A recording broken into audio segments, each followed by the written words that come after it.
right, today we're gonna check some Crazy Parts springs to see if they're vintage correct. See my new shirt, thank you Kurt and Laura. Laura, as we say in Spain, and Laura. In Boulder, Colorado, I love it. And I got a couple other shirts. One of them's a Hendrix shirt, another one. But I got the best YouTube fans in the world, so I appreciate it. Happy New Year. I have to put my mic on Jimmy's hair, because I did this video a little while ago with it up here and it was all distorted. So, I have the 3 springs. I've done the testing already, which you'll see in a few minutes. And one thing I noticed, I compared them to my 1964 springs. You will see in the rest of the video, but it's they're a little shorter and a little larger OD, and the pitch is way different. I have a friend out in Argentina, you may know, Nico with Sabadius. And he's putting together a parts caster, trying to make the best left-handed woodstock Strat he can make. So he's going to use a Warmoth the body, a Musikraft neck, and then we decided to get all the vintage parts we could, vintage accurate, and we settled on the Crazy Parts left-handed Tremolo system. And you know, left-handed anything isn't that easy to find, but I've heard a lot about their accuracy as far as vintage specs go, and so we're going to test these today.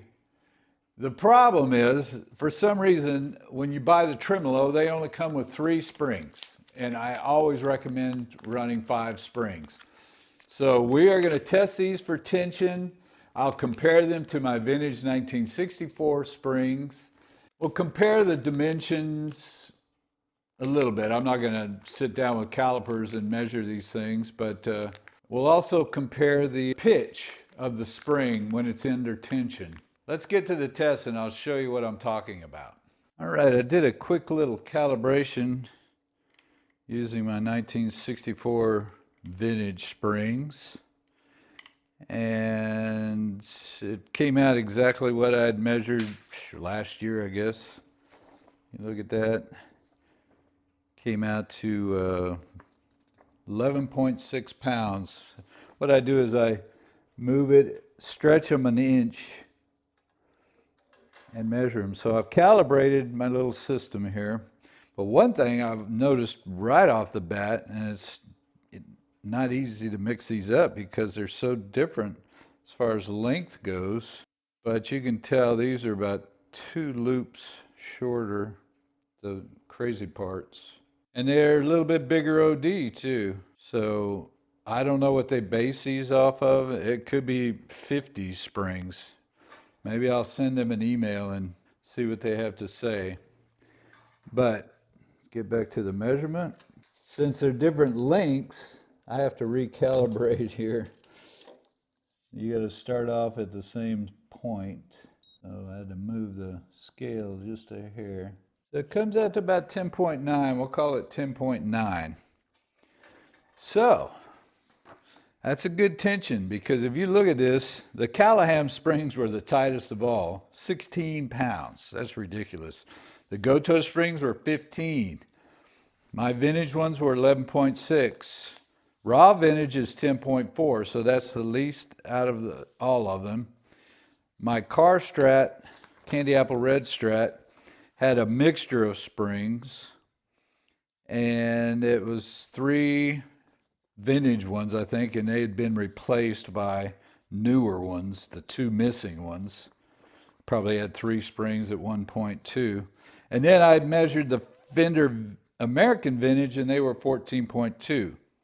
So they're pretty high too, a little less than some of the others, but the 10.9 is in the range between raw vintage and the 1964. So I would say that's a good range.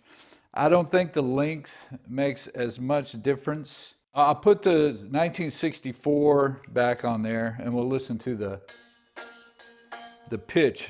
These are all the same. The pitch is usually higher the higher the tension of the spring. I guess that makes sense.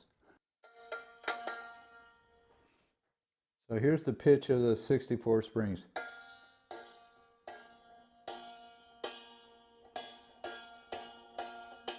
All exact same. Now we'll put a crazy parts on here. Now with the tension being a little less, I'm thinking it's going to be lower. Let's see if I can prove that point. Whoa!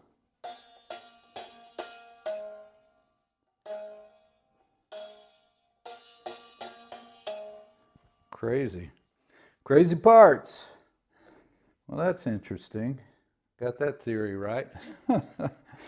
All right, so let's check all three of the crazy parts springs to be sure they're consistent between the set. All right, let's just check these for consistency.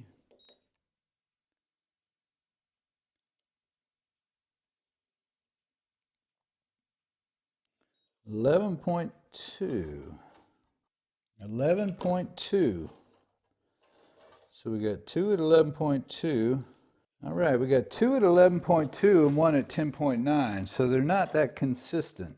What I should do, let's put these on the outside and the middle of the Strat and see if the pitches are different. We'll put the lower tension one in the middle. Okay, we will take the middle one out. So the middle one should have a lower pitch than the two outside ones. Okay, crazy parts, you can even see the different lengths when you put them in here. Good thing is I don't have any problems mixing these up. You can see the bigger OD too.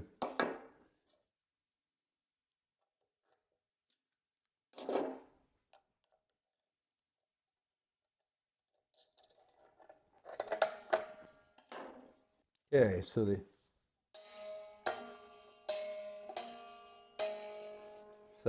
there again, the lower tension one's got a little bit lower pitch.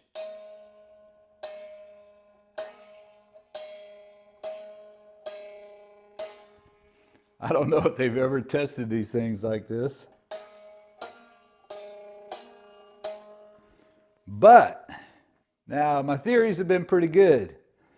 So I would say you want a matched pair, just like anything. Matched pair of tubes.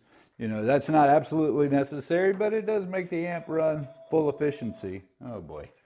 Hold on. All right, sorry for that interruption. Okay, so the whole point of this was to figure out, are we going to get two new crazy part springs? Or are we going to get a set of raw vintage that are all the same tension? I say we just go with the raw vintage. Now it's going to be Nick's decision, but I would say you're better off having a matched pair, or matched, what do you call 5 springs? A quintuplet? A matched quintuplet. I'm not sure if that's correct, but okay, here we are back again, matched pair.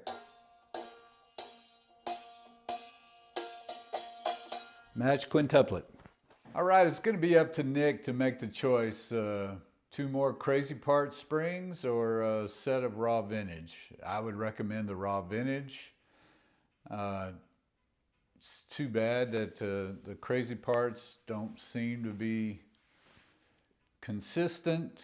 I'm not sure exactly what a guitar would sound like with those low frequencies. It might sound pretty good, but we'd have to get 2 more. Having those low pitched springs might be, you know, unique.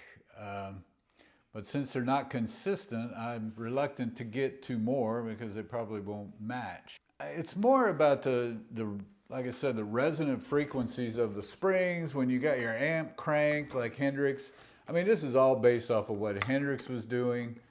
His feedback, his whammy bar work, You know, if you listen to that LA Forum Voodoo Child, I just got the vinyl, and there's some sounds in there that are just otherworldly. I mean, you listen to it going, how does his guitar sound like that? It's the craziest sound I've ever heard. And I get sometimes close to a few of the sounds, but nothing like, 300 watts of Marshall and 24 12-inch speakers. I mean, that's just unreal.